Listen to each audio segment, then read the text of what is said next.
안녕하세요. 오늘도 사연살롱을 찾아주셔서 감사합니다. 저는 똥차를 보내고 벤츠를 만난 30대 여성입니다. 저는 3년 전에 4년간의 결혼 생활을 정리하고 이혼을 했어요. 이혼을 하고 그때 가장 많이 들었던 말이 똥차 가고 벤츠 온다는 흔하디 흔한 말이었어요. 정말 흔한 말이죠? 여러분들도 헤어진 친구에게 저런 말을 하면서 위로를 해본 적이 있을지도 모르겠어요. 물론 저도 헤어진 친구에게 저런 말을 하며 위로를 했던 것도 같고요. 하지만 막상 제가 들으니 저 말이 위로가 안 되더라고요. 그냥 흘려들었어요. 똥차 가고 벤츠 온다니 너무 뜬구름 잡는 이야기이기도 하고, 그때만 해도 저는 제 이혼이 한 번의 실패라고 생각해서 고작 그런 말로 위로가 되지 않았어요. 그리고 애초에 저는 이혼을 하고 다른 사람을 만날 생각이 없었기도 했고요. 다시 사랑을 할 수 있을까 하는 근본적인 의문도 들었어요. 그렇게 저는 하루하루 저를 갉아먹으며 시간을 보냈어요. 그런데 놀랍게도 인연이라는 게 정말 있는 건지, 동굴 속에 있던 저는 한 줄기의 햇빛처럼 반짝이는 벤츠보다 더 멋진 지금의 남편을 만났어요.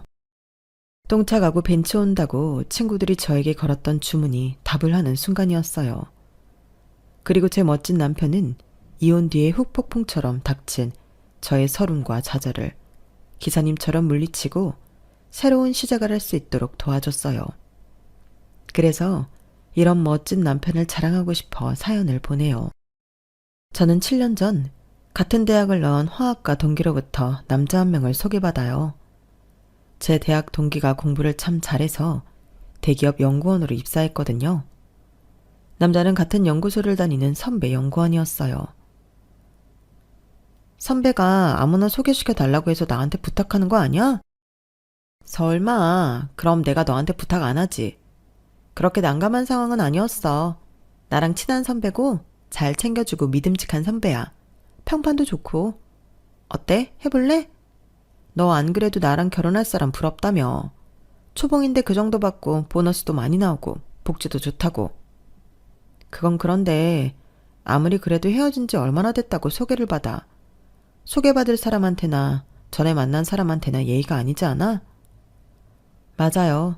그때 제가 길다면 길고 짧다면 짧을 4년간의 연애를 끝낸 지 얼마 되지 않았던 때였어요. 몇 개월 지났을까요? 그렇지만 대학 동기가 저한테 한 말처럼 저는 대학 동기와 같은 연구한 남자친구 잘 만나서 결혼을 하는 것도 나쁘지 않을 것 같다고 생각해왔어요. 그때 저는 지금 저에게 이런 소개팅이 들어온 게 기회가 아니라고 할 수는 없었어요. 그리고 제가 그런 생각을 한다는 걸 친구가 간파했죠.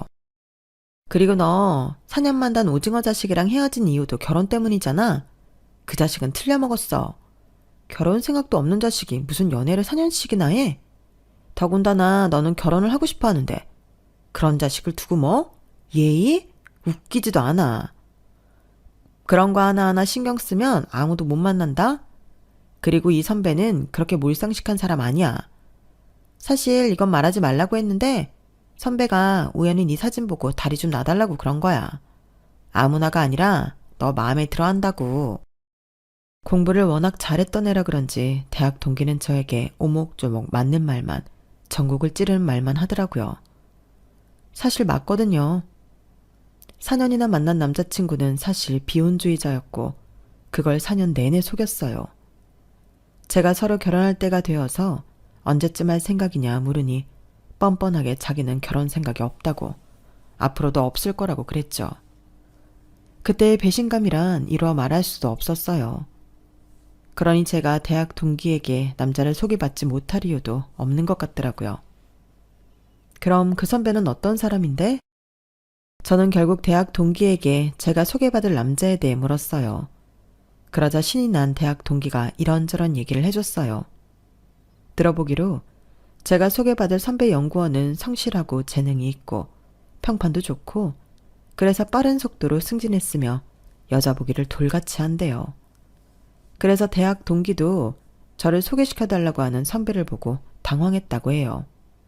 이런 사람이 아닌데 싶었다고요. 그리고 들어보기로는 집안도 좋다던데? 아버지도 그렇고 동생도 그렇고 연구원이라고 하더라고. 그 이야기를 듣고 저는 소개팅을 하기로 했고 저와 전 남편은 첫 만남부터 결혼에 대한 이야기를 했어요. 모든 이야기의 종지부는 계속 결혼이었죠. 아마 대학 동기가 저한테 말했던 것처럼 전 남편에게도 제가 결혼을 원한다는 식으로 말했겠죠. 하지만 그렇다고 불편하진 않았어요. 사실인걸요. 저는 결혼을 원했어요. 그래서 저와 전 남편은 연애하는 1년 동안 결혼 준비를 해 끝내 결혼을 했어요. 저와 전 남편은 연애 초반에 결혼 날짜부터 잡았어요. 그리고 1년 동안 결혼 준비만 했는데요. 급하지 않나요? 지금 생각해보니 너무 급했던 것 같아요. 하지만 그럴 수밖에 없었던 것이 연애를 시작하던 당시 남편은 이미 37살이었거든요. 이미 결혼 정년기는 지났죠. 그래서 발등에 불이 떨어진 것처럼 결혼을 준비한 거예요. 그리고 발등에 불 떨어진 건 전 남편뿐만이 아니었어요. 시댁도 급했죠. 저는 연구에 매진하면서 겨우 시간을 쪼개 데이트를 하러 나오는 전 남편이 안쓰러워서 자주 집에 데려다 줬거든요. 그리고 전 남편은 시댁에 살고 있었어요. 그래서 저는 자주 시부모님을 만나 뵈었는데요. 그때마다 시어머니는 제 손을 잡고 당부하듯 말했어요. 절대 40은 넘기지 말아라. 그건 남편의 나이를 말했어요. 시어머니는 정말 무서운 얼굴로 어쩌면 본인이 무섭다는 듯이 그렇게 말했어요. 그리고 저와 전 남편이 결혼 날짜를 잡은 지 몇 주 되지 않았을 때 시부모님은 이미 저희가 살 집을 구매해서 부동산 서류를 저희에게 주었어요.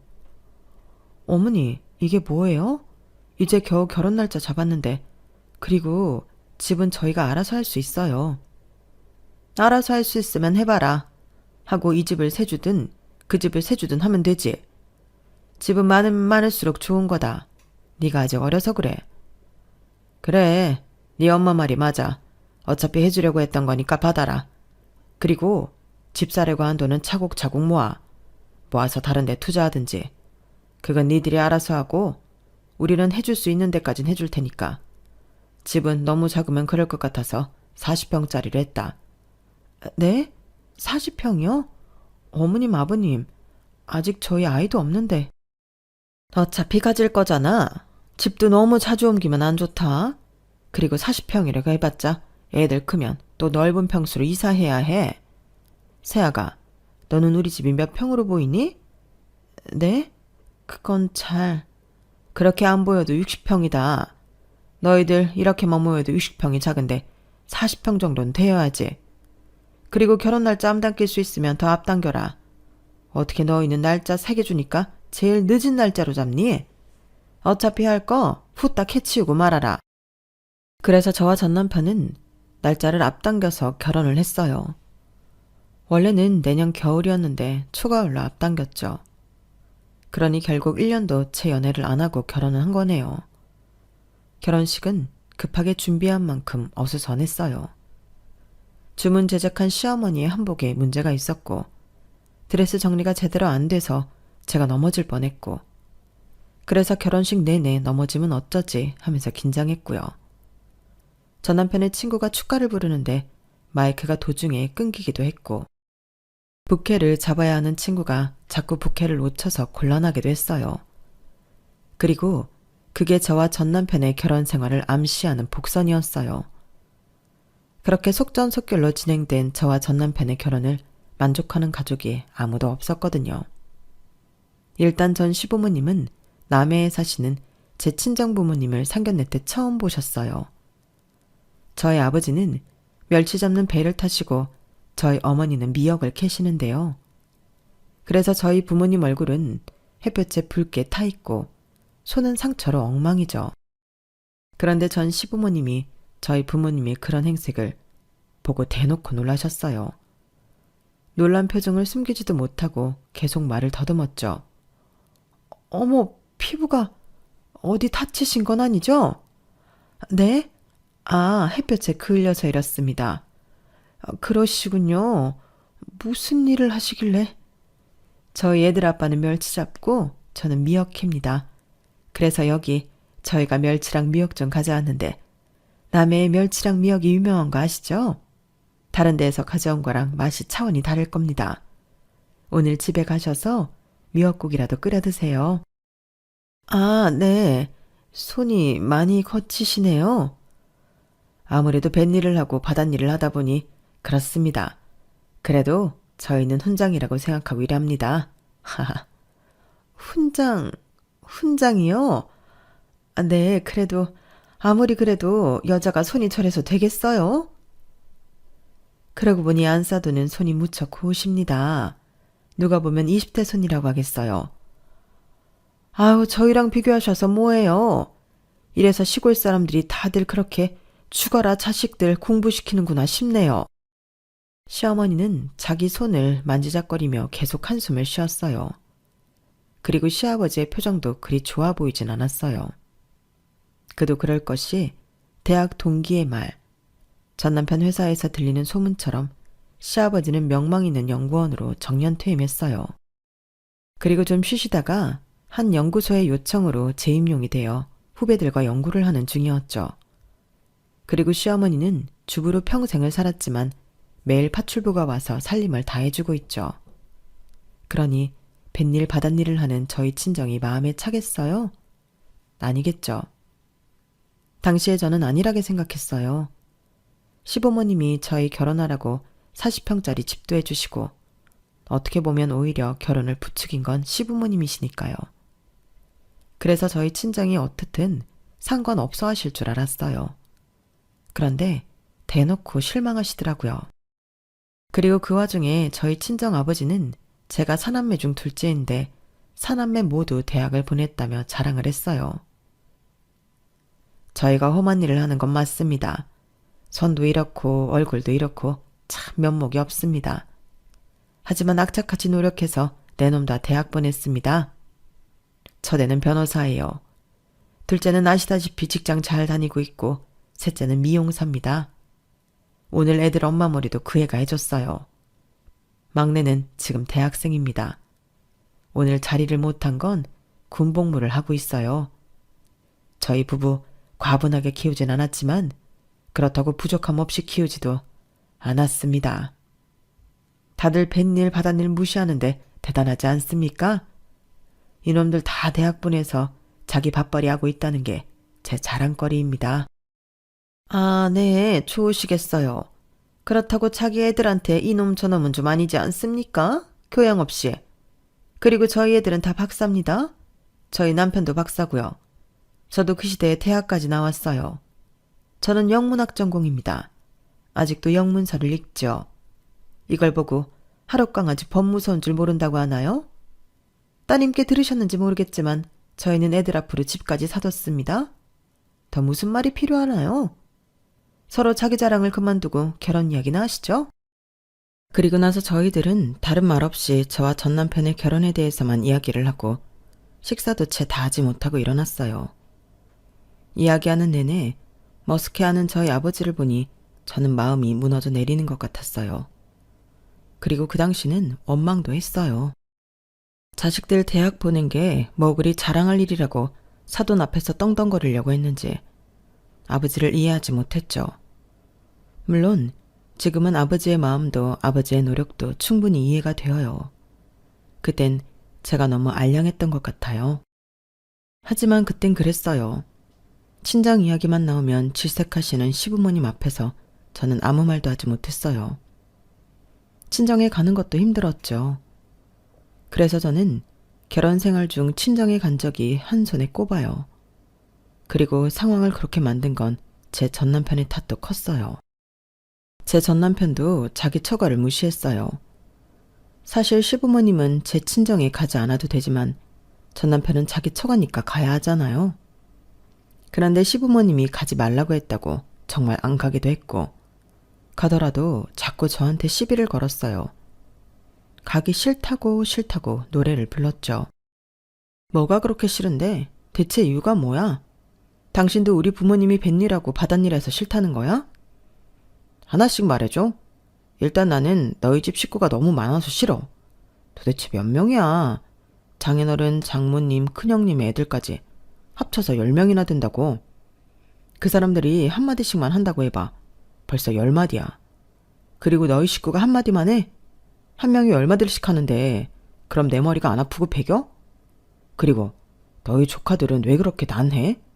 여기저기 뛰어다니고 둘 다 딸인데 전력 질주하듯이 집안을 돌아다녀. 아직 5살밖에 안 됐으니까 그렇지. 5살에 3살이면 원래 그렇게 뛰어다녀. 이래놓고 어떻게 애 아빠가 되려고 그래? 그러게나 말이다. 니네 집 유전자면 우리 애도 100% 그럴 건데 참 맘날이 캄캄하다 캄캄해. 그리고 두 번째, 내가 니네 집에 가기 싫은 이유는 그 비린내가 너무 싫어. 아무리 바닷일 한다고 비린내가 그렇게 심하게 나냐? 그리고 바닷일하면 생선이나 해조류 같은 건 지겨운 거 아니야? 왜 그렇게 갈 때마다 나오지? 공짜로 받아오는 거라서 그런가? 공짜로 받아오는 거면 어쩔 건데? 뭐 어쩌자는 건 아니고. 그리고 세 번째는 갈 때마다 술을 마신다는 거야. 어떻게 사람이 갈 때마다 술을 마시냐? 안 마시는 날이 없어. 뭐만 하면 다 안 주니까 마셔야 된다. 내가 봤을 때 장인어른 이미 알코올 중독 수준이야. 장인어른만 그래? 형님도 처제도 처남도 마찬가지야. 그러니까 처제 남편이 맨날 애들 데리고 집에 가려고 하잖아. 처제 남편이 아니라 동서. 그리고 술은 자기도 좋아하잖아. 반주하고. 이거랑 그거랑 같아? 판단이 안 돼? 그리고 가르치려고 들지 마. 고작 대졸 주제. 아 그래. 나는 장인어른이 니네 대학 보냈다고 유세 부리는 것도 싫어. 아니 요새 대학 안 보내는 부모가 어딨냐? 그게 뭐라고. 그게 뭔데 유세를 부려. 그럼 나랑 시훈이 다 박사까지 따게 한 우리 엄마 아빠는. 하룻강아지 범 무서운 줄 모른다는 말이 딱 맞아. 그때 얼마나 웃겼는 줄 알아? 지금도 생각하면 웃겨 죽겠다. 매번 친정에 갈 때마다 전 남편은 똑같은 레파토리로 제 친정을 비난했고 저는 지겨웠어요. 그리고 저 또한 전 남편과의 결혼 생활에 만족하지 못했죠. 전 남편은 결혼 전만 해도 아무 말을 하지 않다가 결혼을 하고 나니 제게 일을 그만둘 것을 요구했어요. 전에는 그런 말 없었잖아. 갑자기 왜 그래? 갑자기라니. 내가 누누이 말했잖아. 나는 아내가 집에 있는 게 좋아. 집에서 살림하고 밥 차리고 나중에 애 낳으면 애 키우고 우리 애 가질 거잖아. 나는 딱 싫은 게 임신 중일 때 일하는 거야. 그리고 애 낳고 복직하는 거 그거 자기 학대 같지 않아? 그리고 주변 사람들한테도 피해야. 왜 나뿐만 아니라 주변 사람들을 안절부절하게 만드는데? 그게 무슨 말이야. 나를 위한다는 거야 아닌 거야? 널 위하는 거지. 너만 위하는 건 아니지만. 아무튼 그러니까 사직서 내. 네가 사직서 낸다고 아쉬워할 사람 없어. 다들 예상했을걸? 너 결혼식 왔을 때부터. 그리고 네가 그만둔다고 우리 생활 달라지는 것도 없어. 네 월급 그거 얼마나 됐다고. 안 그래? 그리고 전 남편은 시부모님에게도 이야기를 했는데 제가 아이를 가져야 하는데 일을 그만두지 않는다는 식으로 말했어요. 그래서 시어머니의 특단의 조치가 있었어요. 시어머니는 제가 출근하는 시간에 저희 집을 찾아와 함께 회사까지 가자고 했어요. 무슨 일 있으세요? 네가 네 발로 사직서를 내든지 내가 너 대신 사직서를 내든지 하자. 그런 말을 하시는 거예요. 결국 시어머니는 제가 사직서를 쓰고 내려올 때까지 차에서 기다리고 있었어요. 그리고 제가 사직서를 쓰고 내려오자 시어머니가 자주 가는 카페에 가서 팬케이크를 사주셨어. 너무 열낼 것도 없어. 어차피 아이 가지면 일은 그만두게 되어 있다. 그리고 일이야 나중에 애 좀 키워서 네가 정하고 싶으면 하면 되는 거야. 물론 그럴 일은 없겠지만 그래도 우리 아들은 너한테 돈 주면서 그만두라고 하잖니? 다른 남편들은 안 그런다? 그것도 맞는 말이었어요. 전 남편은 제게 매달 꼬박꼬박 300만 원씩 보냈거든요. 그렇게 저는 예상하지도 못하게 일을 그만두었고 집에서 살림을 했어요. 물론 살림만 한 건 아니었죠. 일을 그만두고 저는 마치 시어머니의 종이 된 기분이었어요. 처음에 시어머니는 남편이 출근하고 난 뒤인 오전 10시만 되면 저에게 전화를 해서 시댁에 오도록 했어요. 그리고 매일 시댁에 오던 아줌마에게 살림을 배우도록 했어요. 가끔 너희 집에 가면 살림이 엉망이더라. 누가 오기라도 하면 어쩌려고 그러니? 그 집안 꼴을 보였다간 집안 망신이다 망신. 그러니까 이모한테 잘 배워놔. 배워서 나쁠 거 하나 없어. 너도 이제 제대로 살림해야지. 안 그러니? 돈도 받는데 그 정도는 해야지. 그래요. 처음엔 시어머니의 말이 틀린 말은 아니라고 생각했어요. 300만 원이나 받는데 그게 쉬운 일인가요? 저도 가정의 일원이니 노력을 해야 한다고 생각했어요. 그리고 저희 어머니가 제게 살림을 가르친 적이 없거든요. 대학에 가라고, 대학 가면 일할 건데 뭐하러 그런 일을 하냐고 가르치질 않았어요. 그래서 저는 이왕 이렇게 된 거 제대로 해보자 싶어서 아줌마에게 살림을 배웠어요. 그리고 저희 집을 배운 대로 깔끔하게 유지했죠. 그런데 시어머니가 돌연 아줌마를 끄는 거예요. 더 이상 아줌마가 오지 않는다고 제게 말했어요. 그러니까 이제 앞으로 10시가 되면 우리 집에 와서 아줌마한테 배운 대로 하면 돼. 다 하면 집으로 가도 좋아. 저녁은 꼭 우리랑 안 먹어도 된다. 네? 그럼 저희 집은 언제 해요? 너희 집은 네가 알아서 해야지. 다 하게 되어 있어. 네가 부지런하면 안 될 게 뭐가 있니? 그 정도 받는 게 뭐 쉬운 줄 알아? 누가 집에서 놀라고 300씩 주니? 그것도 용돈으로 말이야. 부지런히 운동한다고 생각해. 알겠지? 그 300만 원이 뭐라고. 저는 한동안 시댁에 가서 아줌마가 하듯이 청소하고 밥하고 빨래하고 했어요. 그리고 은근히 전 남편이 이런 상황을 알고 시어머니에게 뭐라고 한 소리 해주길 바랐어요. 그런데 전 남편은 그걸 알고도 별 말을 안 하더군요. 그리고 가끔 시어머니가 제게 운전을 요구할 때가 있었어요. 어떤 모임에 간다, 장을 보러 가자, 은행에 가자. 이런 사소한 일들로 말이에요. 그럴 때 저는 그것마저 하기 싫어서 뭐 하느라 바쁘다고 핑계를 댔어요. 어머님, 이제 곧 세탁기가 다 돌아가서요. 건조기에 금방 넣어야지. 안 그러면 구겨지잖아요. 제가 택시비 드릴 테니까 택시 타고 다녀오세요. 내가 택시비 없어서 그러는 줄 아니? 이럴 때 운전할 줄 아는 네가 날 도우면 좀 좋아? 얘는 센스가 없어. 늘 그런 식으로 구렁이 담 넘어가듯이 상황을 모면하곤 했어요. 그런데 시어머니가 제가 그러는 걸 전 남편에게 고자질을 했죠. 너 엄마가 어디 태워다 달라고 하는 거 싫다고 그런다며. 엄마가 택시 타는 거 어려워해. 불편해 하신다고. 왜? 뭐가 불편하시다는데? 너는 다른 때는 안 그러면서 이럴 때마다 오목조목 따지더라. 이유가 어떻든 불편하다고 하면 며느리로서 그렇게 해줄 수 있는 거 아니야? 며느리로서? 이 집은 무슨 며느리로서 해줘야 하는 게 그렇게 많아? 청소도 해줘야 해, 밥도 해줘야 해, 빨래도 해줘야 해. 온종일 시어머니 비위 맞춰야 해. 그런데 나보고 운전기사도 하라고? 아니, 애초에 나보고 살림 배우라고 해놓고서 아줌마가 자른 건 뭐야? 내가 아줌마라는 거야? 봐, 이거 봐. 오목조목 따지기나 하지. 내가 너 300만 원이나 쥐어주면서 놀라고만 했는 줄 알아? 그 돈이면 우리 집뿐 아니라 시댁 살림도 해줄 수 있는 돈 아니야? 그리고 어머니 덕분에 살림도 배웠다며. 그럼 공짜로 배웠으니까 시댁에 일 좀 도와줄 수 있는 거 아니야? 또. 너도 해봐서 알잖아. 300만 원 벌기가 좀 어려워. 너는 왜 감사함이라는 게 없니? 네가 최소한 나한테 고마웠다면 자연스럽게 시댁에 잘해야 하는 거 아니야? 그놈의 300만 원. 나도 내가 300만 원 벌어서 쓰는 게 좋아. 이런 식이면 더더욱 나도 내가 벌어서 쓰는 게 마음 편해. 누가 나보고 일 그만두라고 했는데 너랑 네 부모님 아니야? 그런데 내가 왜 당연히 시댁에 일을 도와야 하는데? 300만 원? 그거 나한테는 위로금도 못 돼.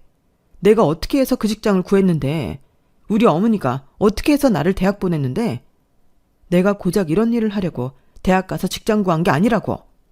300만 원? 그깟 300만 원 내가 안 받고 말아. 그리고 나 다시는 시댁에서 그 짓거리 안 할 거야. 어머님이 뭐라고 하면 오빠가 해. 당신이라고. 알겠어? 아, 정말 너 안 되겠다. 승질이 저렇게 더러우니까 애가 안 생기지. 무슨 노력을 하면 뭐하니? 삼신할매가 너보고 도망가는데. 뭐? 너 말 다 했어? 그게 왜 나 때문이야? 솔직히 다 터놓고 말해서 관계 안 한 건 너잖아. 매일 야근. 협조하지 않은 건 너인데 왜 내가 그런 말을 드려야 해? 그럼 너한테 주는 300만 원이 하늘에서 뚝 떨어지는 줄 알았어? 계속 300만 원 할 거야? 우리 엄마도 너 걱정하더라. 애가 저렇게 재고 부정적이어서야 애가 들어서겠냐고. 애가 오려다가도 놀라서 도망가겠다고 그러던데? 그래서 애가 안 들어서는 것도 내 탓이라고? 아주 시계 안 돌아가는 것도 내 탓이라고 하지?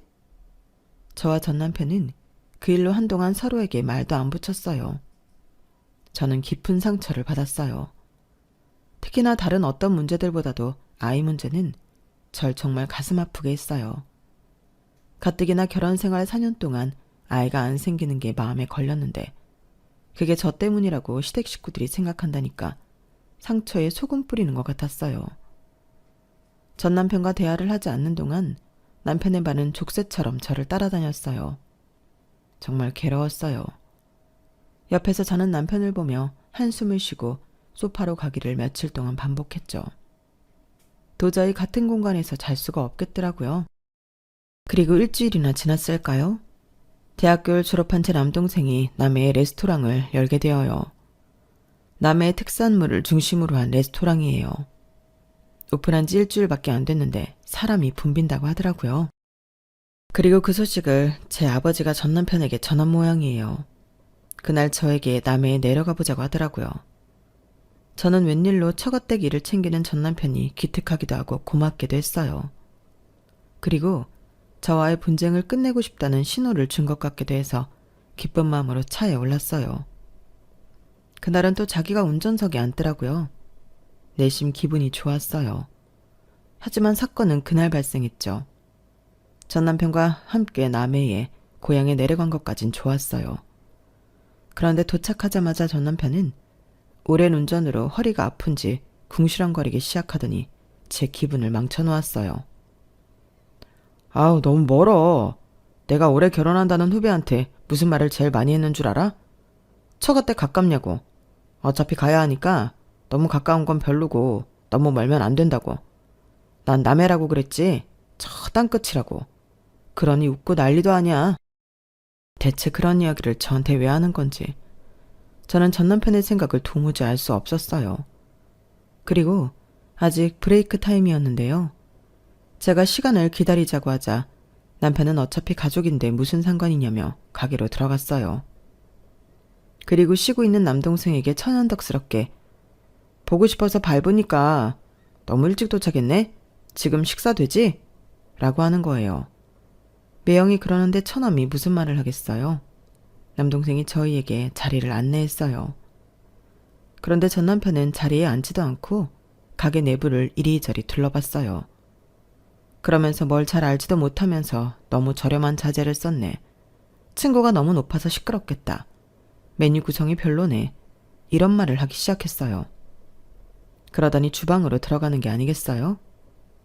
제가 말리니 남동생은 괜찮다고 하면서 매형에게 이것저것 알려줬어요.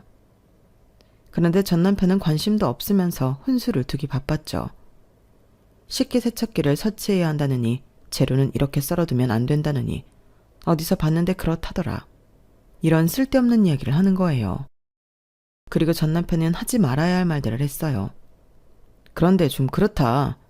니네 부모님이 멸치 팔아 미역 팔아 고생고생해서 대학 보냈더니 대학 졸업증 필요 없는 일이나 하고 아무리 네가 사장이라지만 이럴 거면 20살 되자마자 노가다해서 사업 비용이나 벌어두지 왜 대학을 갔니?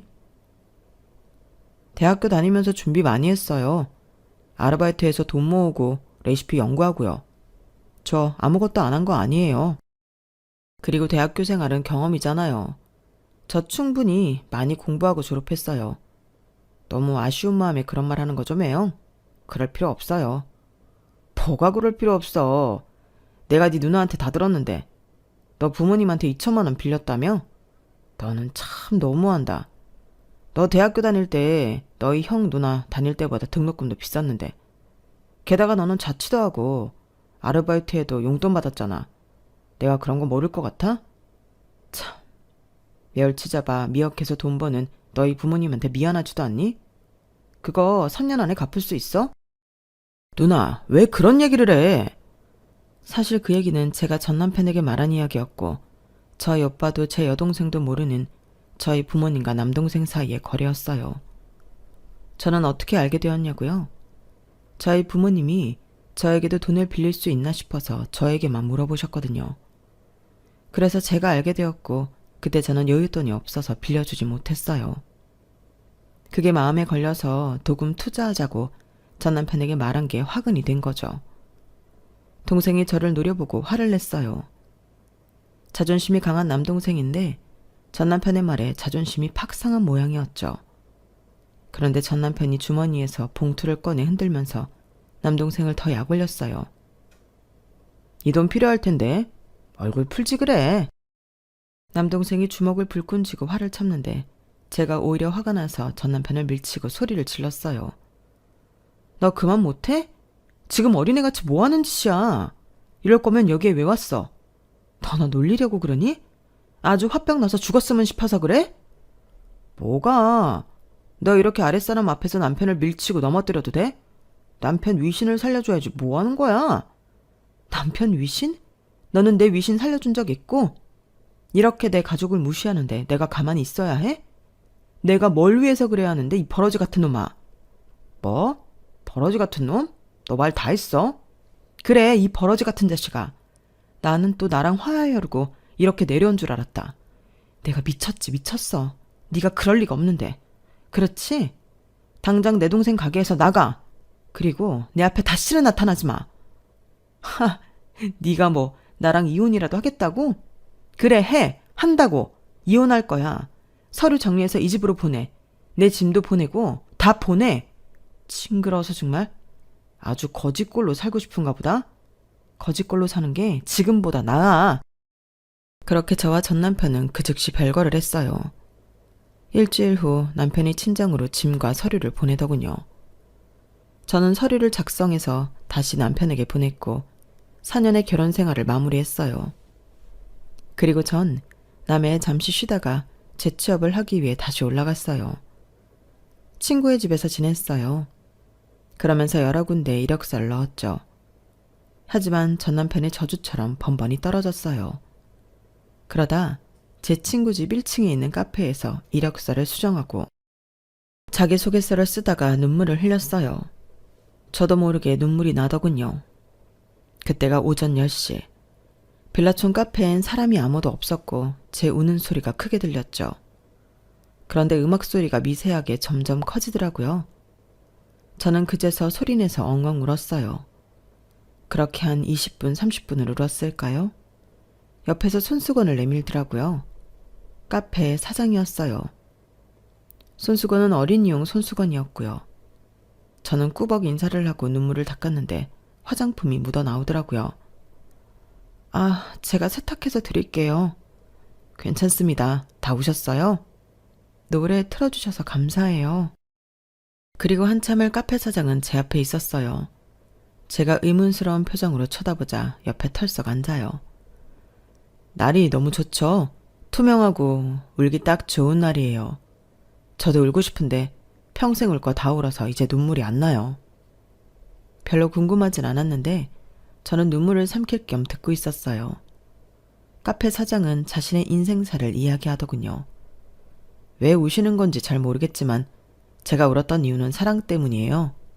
웃기죠? 이 얼굴에 사랑 때문에 울었다니. 그런데 사람마다 실밥 같은 사랑 하나쯤은 있잖아요. 저는 대학교 캠퍼스 커플이었어요. 7년 정도 장기 연애를 하고 아이가 생겨서 결혼을 했죠.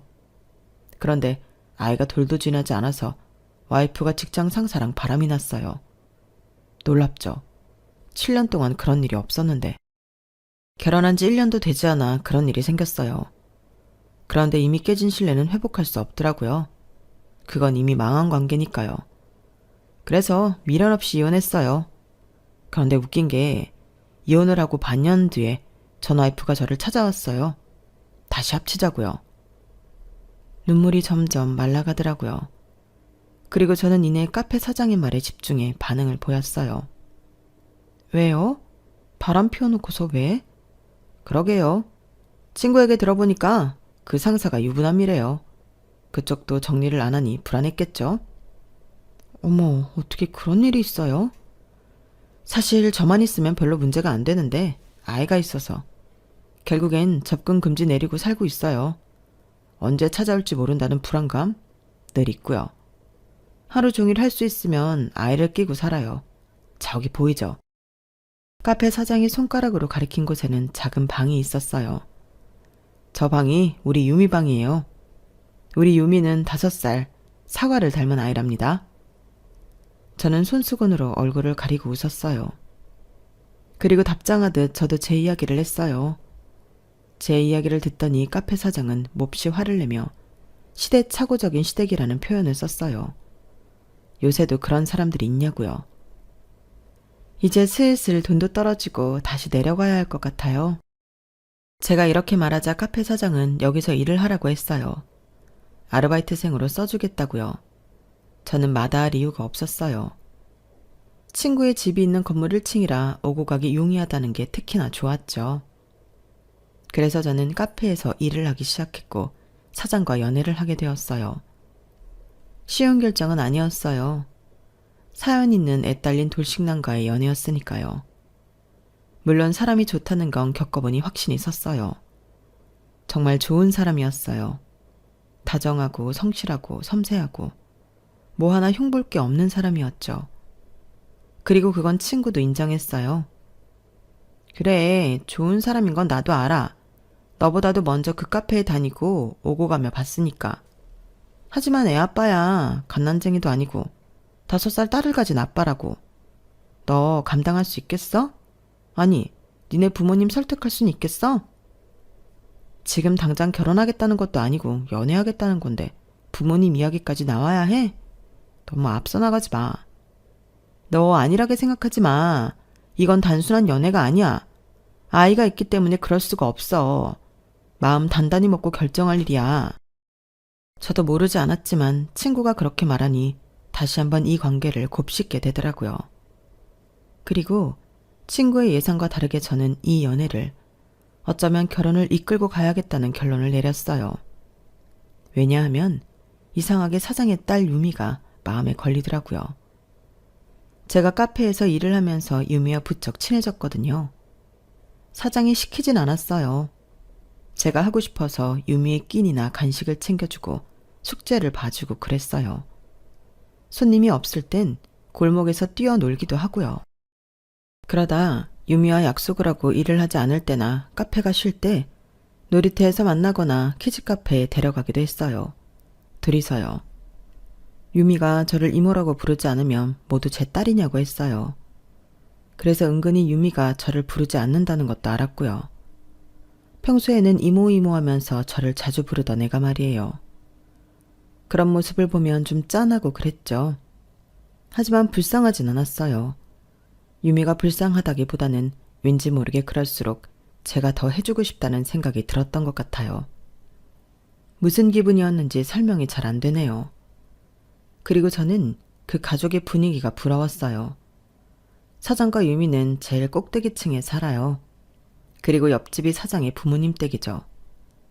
그들은 자주 함께 모여 외식을 하고 카페에 내려와 담소를 나누는데 그 모습이 너무 단란해 보였어요. 사장의 말로는 사장이 급하게 결혼을 하고 이혼을 할 때까진 따로 살 만큼 사이가 원만하지 않았대요. 그러다 사장이 이혼을 하고 세 사람이 합심해서 유미를 키우면서 다시 사이가 좋아졌다고 해요. 그들을 보면 정말 유미가 세 사람을 똘똘 뭉치게 하고 있다는 게 느껴져요. 모두 유미를 보고 있고 모두 유미를 챙기고 사랑하면서 가족의 정을 마르지 않는 샘물처럼 흘러 내놓고 있었죠. 저는 이전에 결혼을 실패해서 그런지 그런 모습이 너무 예뻐 보였어요. 솔직히 말하면 저도 그 가족의 일원이 되고 싶다는 생각을 했던 것 같아요. 그냥 물 흐르듯 그런 생각을 했어요. 그렇게 저는 카페 사장, 지금의 남편과 연애를 시작했고 2년 정도 연애를 한 뒤에 결혼을 했어요. 결혼을 한 뒤에 저는 친구의 집에서 나와 4층으로 남편의 집으로 들어갔어요. 평수가 좁은 편이 아니어서 셋이 살기에 적당했어요. 그리고 저는 결혼을 해서도 카페에서 일을 했어요. 남편이 카페를 전적으로 저에게 맡겼거든요. 그리고 남편은 저와 연애할 때 오픈한 이자카야에 집중했어요. 이자카야는 카페 옆에 있었고 저는 카페 마감을 한 뒤에 남편에게 가서 일을 돕거나 유미와 단둘이 시간을 보내거나 했어요. 모든 일이 이상무였어요. 문제될 게 하나도 없었죠. 특히나 저는 시댁에 참 만족을 했어요. 저는 너무나도 달라는 가족 사이에서 제가 방해가 되지 않을까, 혹은 전처럼 시댁이 저를 옥죄이지 않을까 걱정했거든요. 그런데 둘 다 아니었어요. 시댁은 저를 두 팔 벌려 반겼고 저의 존재에 감사했으며 오히려 결혼을 하니 좀 더 거리를 두시더라고요. 결혼 전에는 서로 현관문을 열고 드나드는 것 같더니 결혼하고 나서는 옆집인데도 전화를 미리 주시고 문 앞에 서 계세요. 그리고 진지하게 이사를 고민하시길래 웃으며 그러지 않아도 된다고 제가 말했죠. 그런 식의 배려가 처음이다 보니 낯설기도 했지만 감사했어요. 저는 결혼을 2번이나 하는 것이어서 이번에는 정말 잘하고 싶었어요. 그런데 주변에서 이렇게 도와주니 참 고마웠죠. 걱정하던 친구들도 제가 잘 사니 안심하는 것 같았고요. 그런데 어느 날 제 치부가 가게로 들어오더라고요. 빌라촌이라 전 남편이 방문할 거란 생각을 일절도 하지 않았어요. 전 남편도 제가 여기에 있을 줄은 몰랐는지 무척 놀라는 표정을 짓더니 동료들 보고 자리에 앉아 있으라고 하더군요. 저를 아는 동료들도 있었어요. 휴대폰으로 서로 메시지를 보내며 낄낄거리더군요. 정말 기분이 나빴어요. 무슨 일이야? 카페에 커피 마시러 왔지. 여기서 일하나 봐? 안 보이나 했더니 꼭꼭 숨어 있었네. 그리고 저를 아래 위로 기분 나쁘게 훑어보더군요. 내가 그랬지. 이혼하면 너 거지꼴 된다고. 봐, 이게 뭐야? 후회하지. 매달 그냥 받던 300만 원 일해서 받으려니까 죽겠지? 아니, 300만 원은 받나? 그때 쇼케이스에 다리를 손보느라 밑에 앉아있던 남편이 일어났어요. 주문 안 받아요? 아, 네, 주문하시겠어요? 뭐야 저 사람은? 사장이야? 일하는 분위기 한번 죽여준다. 여기서 제일 만들기 어려운 거 4잔 줘. 남편이 주문을 듣고 아이스 아메리카노 4잔을 뽑았어요. 그리고 앞에서 기다리는 전 남편에게 툭 놓았죠. 건물주 와이프한테 꼴랑 300만 원 가지고 유세 부리지 말고 이거 들고 썩 꺼져. 남편의 한마디에 전 남편은 화들짝 놀라서 저를 쳐다봤어요. 건물주 와이프? 너 또 결혼했냐? 그러자 남편은 제 왼손을 전 남편에게 보여줬어요. 남편 손이 화끈거리는 게 화가 많이 난 것 같았죠. 남의 와이프한테 반말 찍찍하지 말고 아주 귀한 곳에 누추한 분이 오셨네요. 썩 꺼졌으면 좋겠지만 몇 마디 듣고 나가세요. 나도 익히 들어서 알고 있어요. 그놈의 300만 원. 아직도 그 소리를 하네. 300만 원이 그쪽한테 쉬운 돈은 아니었나 봐. 이렇게 누누이 말하는 거 보면. 이봐, 내가 와이프랑 동갑이니까 나보다 떡국 7그릇은 처먹은 사람아. 행복은 돈에서 나오는 게 아니야. 나도 꽤 벌거든요. 이 건물 내 건물이라 월세 다 받고 있고 카페 수익, 이자카야 수익 다 치면 당신 월급보다 몇 배는 많아. 그래서 내가 아는데 행복은 돈에서 오는 게 아니에요. 그러니까 자기 사람 하나 행복하게 해주지 못한 주제에 그깟 300만 원 가지고 사람 우습게 만들지 마세요. 그리고 처가 식구들이 당신을 참 미워합디다. 그 덕에 제가 무지하게 예쁨 받습니다. 감사하네요.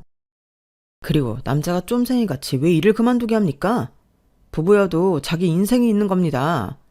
이래라 저래라 할 권리가 없단 말입니다. 박사까지 해서 배우신 분이 그거 하나 모르면 되겠어요? 아, 말해두는데 난 고졸입니다.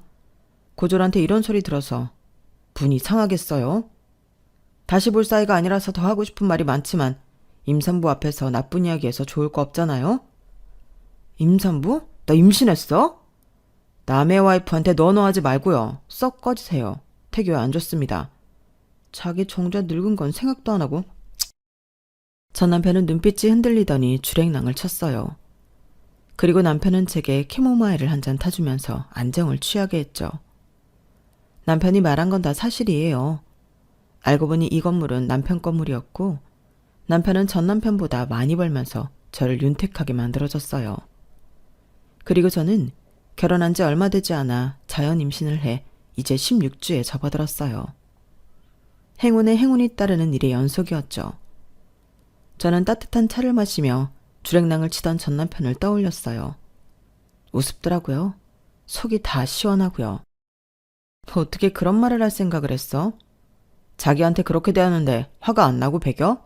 욕하고 싶은 걸 꾹꾹이 때문에 기어코 참았어. 저는 남편의 손을 꼭 잡고 웃었어요. 앞으로 제 앞날엔 밝은 빛만 가득할 것 같아요.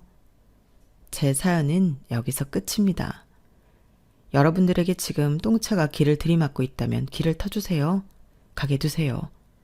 그러면 언젠가 그 다음엔 멋진 벤츠가 나타날 테니까요. 저도 그랬으니 여러분들도 반드시 그럴 거예요. 행운을 빕니다. 여러분, 사연 댓글에 응원과 현명한 조언 부탁드려요. 좋아요와 구독은 저에게 큰 힘이 됩니다. 오늘도 좋은 일 가득하세요.